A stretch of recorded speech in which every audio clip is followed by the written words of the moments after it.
শুভ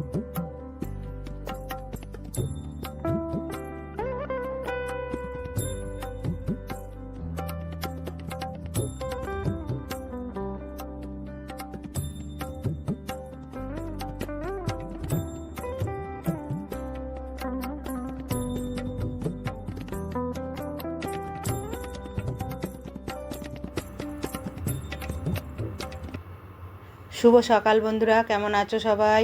মামনির রূপকথার নতুন একটা ব্লগে তোমাদের সবাইকে স্বাগত। তোমাদের সাথে নিয়ে পাশে নিয়ে আজকের ভিডিওটা শুরু করছি। আর এখন কটা বাজছে বলো তো? দেখি তোমরা গেস্ট করো কটা বাজছে। বলতে তো পারবে না। এখন বাজছে ঘড়িতে কাঁটায় কাঁটায় 5টা। আমি দেখো রেডি হয়ে আমি হাঁটতে যাচ্ছি। হেঁটে এসে তারপরে আমি সমস্ত ঘরের কাজ সারবো। চলো, আর লাড্ডুকে শুধু একবার ছাদে দিতে এসেছি, কারণ ও ঘুম থেকে উঠলেই জানো তো ওর ছাদে আসার একবার খুব প্রয়োজন হয়। মানে নিচে এখন ওর বাথরুমটা এখন মানে ভাঙাচোরা হয়ে গেছে, মেরামত হচ্ছে। ও এখন কোথায় মানে ওর হিসু করবে, পটি করবে, খুঁজে পায় না তো দিয়ে ধার ওধার করবে, আর আমার কাছে শুধু আসবে। তারপরে দেখো হেঁটে চলে এলাম, হেঁটে চলে এসে ছাদে চলে এলাম। একদম ছাদে এসে দেখো ফুল তুলবো এবারে, মানে একদম স্নান টান করেই ছাদে চলে এসেছি। ছাদে চলে এসেছি। এবারে ফুলগুলো দেখেছো আমার বোগেনভেলিয়াগুলো কত সুন্দর ফুটেছে, আর এত সুন্দর পাতাগুলো হয়েছে না। আমি একটা সার দিয়েছিলাম, আমি ইউটিউব দেখেই দিয়েছি, কারণ আমি জানতাম না ওই সারটা মানে গাছে স্প্রে করলে না গাছের পাতা যেমন সবুজ হবে, ফুলের কালারও তেমন একদম মানে উজ্জ্বল হবে, লাল যেটা লাল লাল, যেটা সবুজ সবুজ এরকম হবে। তা আমি ওই সপ্তাহে ওরা বলেছিল 15 দিন অন্তর একবার করে করতে, কিন্তু আমার গাছের অবস্থা খুব খারাপ হয়ে গেছিলো বলে আমি প্রতি সপ্তাহে অল্প করে দিই, যেমন পরিমাণে কম দিয়ে আমি সব গাছে একবার করে স্প্রে করে দিচ্ছি। দেখো আমার পাতাগুলো যেমন সবুজ হয়েছে, আমার ফুলগুলোও তেমন একদম টকটকে লাল, যেটা সবুজ, যেটা যেমন কালার সাদা সেরকম হয়েছে। আর এই যে তোমাদের স্থলপদ্ম গাছটা দেখালাম, ওইটাই যেন তো একটু পোকা ধরেছে। হ্যাঁ, এত সার দিচ্ছি কিন্তু তবুও যেন পোকাগুলো যাচ্ছে না। জলের ফোর্স স্প্রে করে দিতে হবে। দিয়ে চলো তাহলে এবারে ফুলগুলো তুলে নিই ফুলগুলো তুলে নিয়ে তারপর পুজো কর। এই গাছটা কী গাছ বলো তো? এই গাছটা দেখতে পেলে না তো, পরে একদিন তোমাদের দেখাবো। আমি ঠিক করে তুলতে পারিনি। আর আমার পুঁই শাকগুলো কী সুন্দর হয়েছে দেখেছো? দারুণ হয়েছে পুঁই শাকগুলো। আর কত জবা ফুল ফুটেছে তোমরা একবার দেখো। আর এই জবাটা দেখেছো? এটা প্রত্যেক দিন আমরা দুটো একটা করে ফুটিয়ে যাচ্ছে। গাছটা আমার মানে কেনা সার্থক হয়ে গেল, আমার দাম উঠে গেল গাছটার। এমন কিছু দাম নেয়নি জানো তো, এটা 80 টাকা দাম নিল, কিন্তু আমি অনেক দূর থেকে ওই গাছটাকে নিয়ে এসেছিলাম, অনেক দূরে একটা নার্সারিতে গিয়ে। তারপরে দেখো ফুল তুলে, আমার বেলি ফুলগুলো তোলা হয়নি বলে আবার এলাম বেলি ফুলগুলোকে তুলতে। দিয়ে বেলি ফুল কটা দেখো তুলে নিয়ে গেলাম। হ্যাঁ, কটা সবগুলো তুলিনি, একটা তুলেছি। তার ঠাকুরের বাসনগুলো দেখো ধুয়ে এইখানে রেখে দিয়েছিলাম। দিয়ে এগুলো চলো পুজোটা এবারে করে নিই পুজোটা না করলে মনে হয় যেন আমার যুদ্ধ শেষ হয়নি। পুজোটা করে নিলে না আমার সব কাজ টাইমে করতে খুব ইচ্ছা যায়। মনে হয় পুজোটা হয়ে গেলে আমার কাজগুলো আমি একদম ফ্রি মাইন্ডে করতে পারি। চলো তাহলে গোপু সোনাদের তুলে দিই। গোপু সোনাদের তুলে পুজোটা করে নিলাম। দিয়ে তারপরে দেখো নিচে রান্নাঘরে চলে এলাম। দিয়ে এবারে তোমার রান্নাঘরে চলে এসে এবার রান্না মানে বসিয়ে দিয়েছি, কারণ সকাল সকাল একটু রান্না না করলে না আমার বেলা হয়ে গেলে, তোমাদের আগেও বলেছি রান্নাটা করতে ইচ্ছা হয় না। আজকে একটু আলু পোস্ত বানাবো, ওই জন্য আলুগুলোকে কেটে একটু মানে হালকা করে সিদ্ধ করে জলটা ফেলে দিলাম। আর এই যে ডালটা ধুচ্ছি, এটা একটু তোমার মুসুরির ডাল করব, ওই জন্যে তোমার ডালটাকে একটু মুগ আর মুসুরি দেখো একটু ভিজিয়ে দিয়েছিলাম, যে জলটা পুরো ফেলে দিলাম। ফেলে দিয়ে তারপরে তোমার সিদ্ধ করতে দেবো।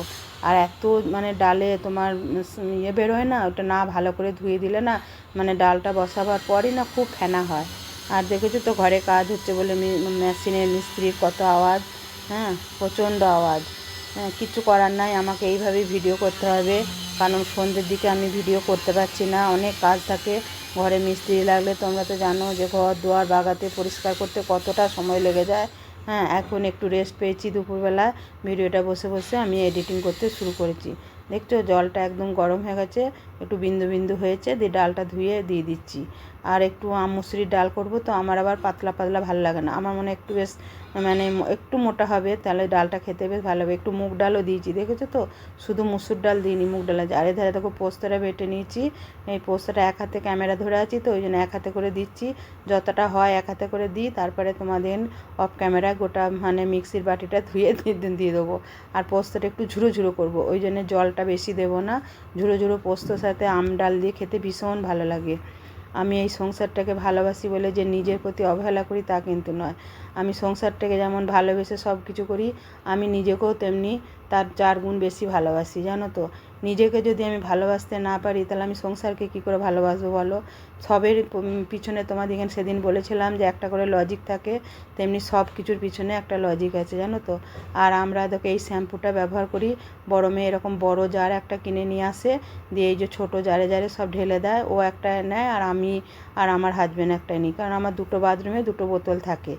দিয়ে বড় মেয়ে বললো, মা চলো তোমাকে ঢেলে দিগা। আর এটা হচ্ছে লরিয়ালের শ্যাম্পু। আমরা এখন লরিয়ালের শ্যাম্পু, মাস্ক এগুলো সবই লরিয়ালের নিই। দেখো চুলে যেমন যত্ন যাকে করবে সেই কিন্তু তাকে তোমাকে ফল দেবে। তারপরে দেখো আমার রান্নাবান্না হয়ে গেছে, সব গ্যাস ট্যাস মুছে সব পরিষ্কার করে নিয়েছি। দিয়ে এরপর আমি স্নান করব, স্নান করে তবে তোমার আমরা দুপুরে লাঞ্চটা করব। আর দুধটা দেখো গরম করে এরকম লক্ষণের গণ্ডি দিয়ে রেখে দিয়েছি। নাহলে জানো তো এখন কিসের উপদ্রব বলো তো? পিঁমড়ের ভীষণ উপদ্রব।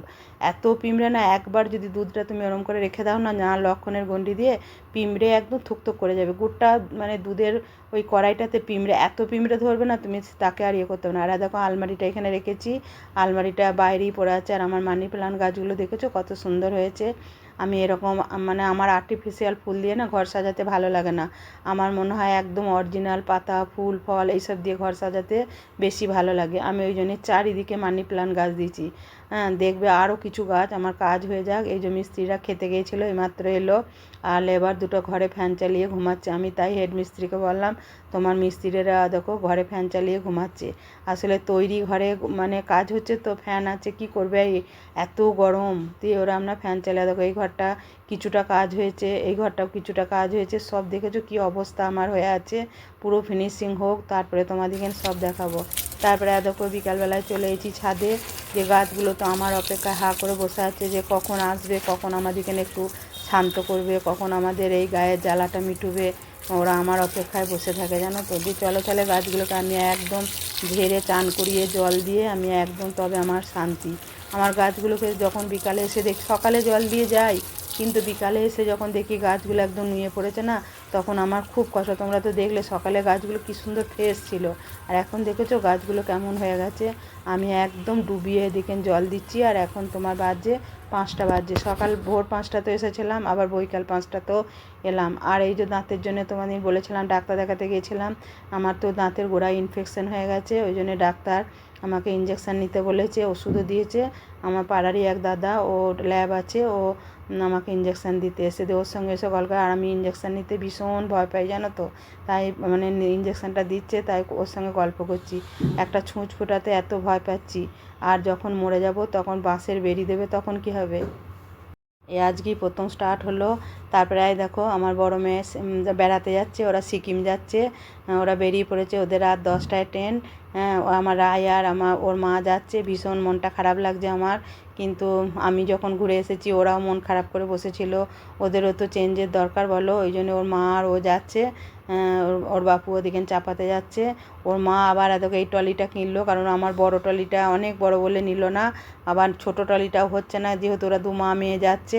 দিয়ে আবার এই ট্রলিটা সেদিন কিনে নিয়ে এসেছে, তোমাদেরকে না দেখাতে পারিনি কাজের চাপে। যাই হোক, ওদের টোটো এসে দাঁড়িয়ে আছে, এখানে আসে নাই। এবারে ওরা 2 মা মেয়ে বেরিয়ে যাচ্ছে। দেখো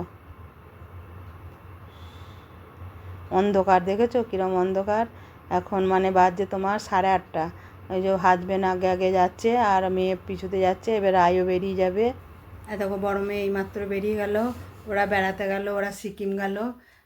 অনেক দিন ধরেই মানে যাবো করছিল, শুধু রায়ের মানে পরীক্ষার জন্য মানে পরীক্ষা বলছি স্কুলের জন্য যেতে পারছিল না, যে পরীক্ষাটা শেষ হোক, স্কুলে ভর্তি হোক, কিছুদিন ক্লাস করুক, কারণ ও তো ধরো নতুন ক্লাসে উঠেছে 5-এ।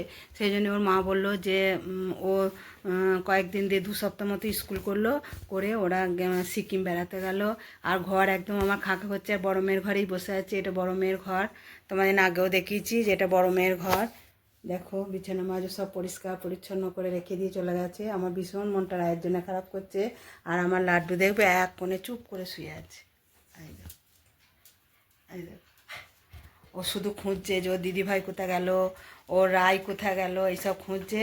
আর এখন আমার তো কি বলবো, আমরা বুড়ো বুড়িতে আছি, এখন সেরকম কাজও নাই, কিছুই নাই। আমার রায়কে নিয়ে যত কাজ, ও স্কুল যাবে, তারা রান্নার, ও পড়তে যাবে, তারা মানে তারা কে দিতে যাবে, কে আনতে যাবে, এইসব নিয়ে আমি ব্যস্ত থাকি।